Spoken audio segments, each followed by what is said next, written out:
안녕하세요. 생기한의원 박지영 한의사입니다. 오늘은 많은 부모님들이 궁금해하시는 주제를 가져왔습니다.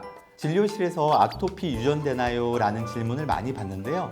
과거에 아토피를 앓았거나 현재도 아토피가 있는 엄마 아빠라면 우리 아이에게 아토피가 생기지 않을지 걱정이 많으실 겁니다.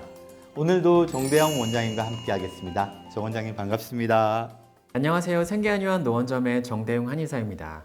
실제로 저도 어릴 때부터 성인까지 중증 아토피였어서 아토피와 저는 불가분의 존재였는데요. 박 원장님이 좀 전에 말씀하신 것처럼 저희 쌍둥이 아이들이 태어났을 때 저희 아이들에게도 이 어려움을 물려주면 어쩌나 하는 걱정이 사실 좀 많았습니다.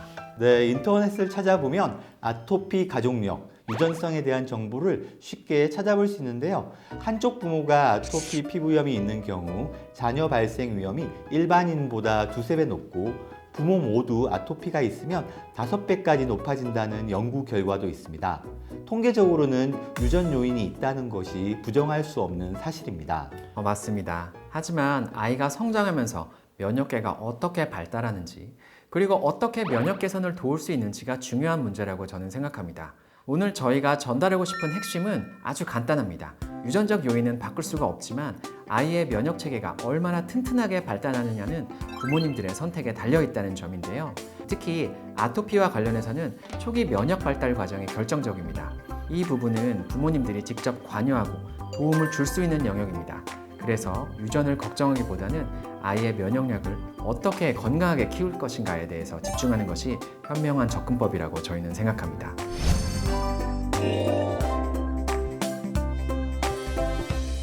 네, 먼저 아이들의 면역계 발달과 환경적 요인의 중요성에 대해 살펴보겠습니다. 면역학적인 부분에서 끊임없이 언급되고 있는 위생가설이라는 것이 있는데요. 위생가설에 따르면 지나치게 통제된 환경에서 성장한 아이들이 오히려 아토피나 알레르기에 더 취약할 수 있다고 합니다. 네, 이는 여러 연구를 통해 뒷받침되고 있습니다. 먼저 미국에서 발표된 연구를 한번 볼 텐데요. 개발도상국에서 태어난 어린이들이 미국에서 태어난 어린이들보다 아토피 피부염과 알레르기 질환 확률이 훨씬 낮다는 연구 결과가 있었어요. 덜 위생적인 환경에 노출되는 것이 오히려 아토피 발병을 예방한다는 설명입니다. 치명적이진 않다면 어느 정도 여러 가지 미생물에 노출되는 것이 오히려 면역 반응을 튼튼히 한다는 것을 보여줍니다. 네, 그리고 농촌에서 성장한 아이들이 도시 아이들에 비해서 아토피나 알레르기의 발생 확률이 낮은 것으로 보고되고 있습니다. 박테리아, 바이러스, 기생충과 같은 다양한 병원체에 노출되는 것이 오히려 아토피와 알레르기 발생 확률을 떨어뜨리는 것이죠. 심지어 수두와 같은 일반적인 바이러스 감염이 아토피 발생률을 줄일 수 있다는 그런 연구 결과도 있습니다. 실버버그 등의 연구에 따르면 생후 8에서 10년 이내에 수두 감염을 한 번 경험한 이후에 아토피 피부염 발생 확률이 급격하게 낮아진다고 합니다. 물론 이것이 아이들을 일부러 병에 걸리게 하라라는 의미는 절대 아니고요. 중요한 것은 자연스러운 환경에서 면역 체계가 다양한 자극에 노출되면서 균형 있게 발달할 수 있도록 하는 것입니다. 네, 물론 위생가설을 뒤집는 연구 결과도 보고되고 있기 때문에 혼란스러운 분들이 계실 거예요. 정 원장님이 잘 설명해 주신 것처럼 일부러 더럽게 해서 병에 걸리라는 개념이 아니라 자연스러운 환경을 아이들에게 제공하는 것으로 이해해 주시면 좋겠습니다. 다음으로 서울 성모병원 연구팀의 연구 결과를 소개해 드릴 텐데요. 2006년부터 2015년까지 알레르기 질환으로 진료받은 19세 미만 소아청소년 562만 명을 분석한 결과 항생제 복용 일수가 많을수록 아토피 발생 위험이 급격하게 높아진다는 사실이 확인됐습니다.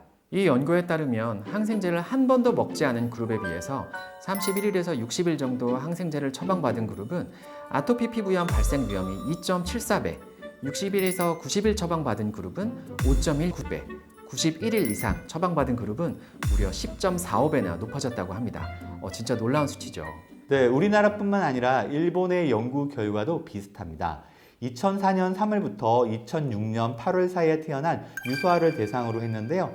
생후 2년 안에 항생제를 복용한 유소아를 대상으로 생후 5년 시점에 비교해 보니 손식이나 아토피와 같은 알레르기 질환 발병 위험이 1.72에서 2.4배 높다는 연구 결과가 나왔습니다. 특히 다종의 세균에 효과가 있는 3세대 세팔로스포린계 같은 광범위 항생제가 더 큰 영향을 미친다고 합니다. 저도 진료실에서 이러한 경향을 보게 됩니다. 가벼운 바이러스성 감기인데도 항생제와 스테로이드 처방을 받아오는 아이들이 정말 많아요. 얼마 전에도 저에게 치료받고 있는 한 소아 환자가 다른 병원에서 받아온 처방전을 이제 제가 보니까 단순 감기 초기에 스테로이드 경구약과 함께 항생제, 진액 거담제, 효소제 같은 억제제 위주의 처방을 받았더라고요. 폐렴도 아니고 만성 기관지염도 아닌데 말이죠. 아이의 모든 문제를 부모가 해결해주면 스스로 문제 해결 능력을 기를 수 없듯이 면역계도 이와 비슷한 원리로 작동합니다. 물론 심각한 증상은 즉시 치료해야 하겠지만 경미한 피부 증상은 면역 체계가 스스로 학습하고 훈련하는 기회가 될 수 있습니다. 약간의 발진이나 가려움증이 있더라도 위험하지만 않은 수준이라면 즉각적으로 스테로이드제를 바르기보다는 체내 면역이 스스로 조절할 수 있도록 시간을 주는 것이 장기적으로 더 유익할 수 있습니다. 제 경험을 말씀드리자면 저는 어릴 때부터 심한 아토피로 고생을 많이 했고요. 스테로이드를 정말 많이 사용했습니다. 사실 제가 자랐던 8, 90년대에는 지금보다 훨씬 더 스테로이드제에 의존적이었는데요. 또 의약분업이 되기 전이라서 약국에서도 스테로이드가 포함된 연고나 또 먹는 항생제를 아주 쉽게 구할 수 있었어요. 그래서 이때 소아천 송년기를 거친 이제 한국의 30, 40대 분들 중에는 성인 아토피로 이완된 경우를 굉장히 많이 볼 수 있습니다. 네, 요즘은 과거에 비해서 사회적인 인식도 많이 개선됐죠. 피부 질환에 스테로이드제를 비롯한 면역 억제제를 장기간 쓰는 것이 위험하다는 사실이 잘 알려져서 오남용도 많이 줄었습니다. 하지만 아이들에게 노출되는 알레르기 질환에 대한 두려움은 여전한 것 같습니다. 저도 참 아이들이 아프면 고민이 많은 그런 평범한 아빠입니다. 다만 최대한 아이들의 면역계가 스스로 작동할 수 있는 방법이 무엇일까 최선을 다해서 찾고 있고요. 제 쌍둥이 아이들이 피부에 발진이 난 적이 몇 번 있었어요. 땀띠나 접촉성 피부염의 경우에는 피부를 시원하게 해주는 그런 한방연고나 로션 정도로 관리를 했고요.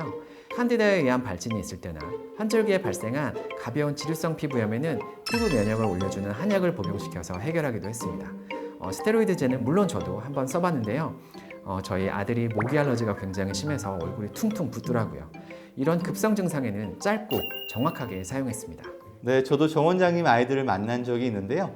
피부가 무척 예쁜 꼬마들이었습니다. 노심초사하는 정 원장님 마음이 어떨지 짐작이 가진 않지만 제가 정 원장님 입장이었다면 더 심했을 것 같습니다. 첫 번째, 과도한 항생제 사용을 피하는 것이 중요합니다. 바이러스성 감기에는 항생제가 그다지 효과가 없기 때문에 정말 필요한 경우에만 사용하도록 했으면 좋겠습니다. 의료진과 충분히 상담하고 꼭 필요한지 확인하는 것이 필요합니다. 네, 그리고 두 번째는 다양한 자연 환경에 노출하는 것이 좋습니다. 물론 위험한 환경은 피해야 되겠죠. 일상의 안전이 보장된 공원이나 숲, 해변과 같은 자연 환경을 접할 수 있는 기회를 자주 제공하는 것이 면역 발달에 도움이 됩니다. 세 번째는 경미한 피부 증상이 있을 때는 즉시 스테로이드를 바르기보다는 자연적인 제품들을 이용한 가벼운 관리를 먼저 시작해 보시는 것이 좋겠습니다. 물론 증상이 심해지면 적절한 치료가 필요하겠지만 발생 초기에는 가능한 한 면역 체계가 스스로 해답을 찾을 수 있는 기회를 주는 것이 좋겠습니다.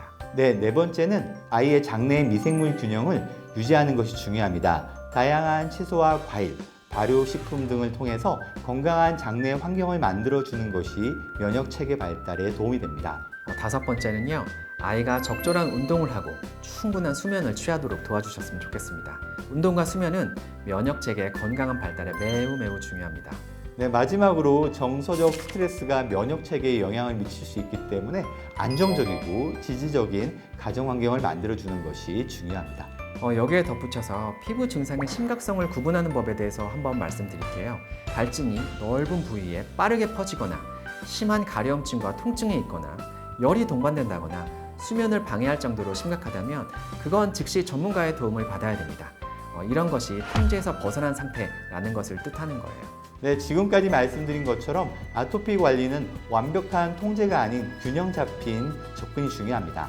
단기적인 증상 완화뿐만 아니라 장기적인 면역 건강을 위한 관점에서 접근하는 것이 중요하죠. 단거리 100m 달리기가 아닌 장거리 마라톤을 하는 관점에서 해결책을 찾으시는 것이 필요합니다. 네, 맞습니다. 아이의 아토피를 단순히 빠르게 제거해버려야 할 질병으로만 보지 마시고요. 아이의 면역 체계가 성장하는 과정의 일부로 바라보는 시각이 필요합니다. 아이가 피아노나 축구를 배울 때 어려움을 겪고 힘들어 하잖아요. 마찬가지로 면역체계도 성장 과정에서 어려움을 겪을 수도 있다고 그렇게 생각해 주셨으면 좋겠습니다. 네, 오늘 영상에서는 아토피의 유전성에 대해서 그리고 그보다 더 중요한 면역계의 건강한 발달에 대해서 말씀드렸습니다.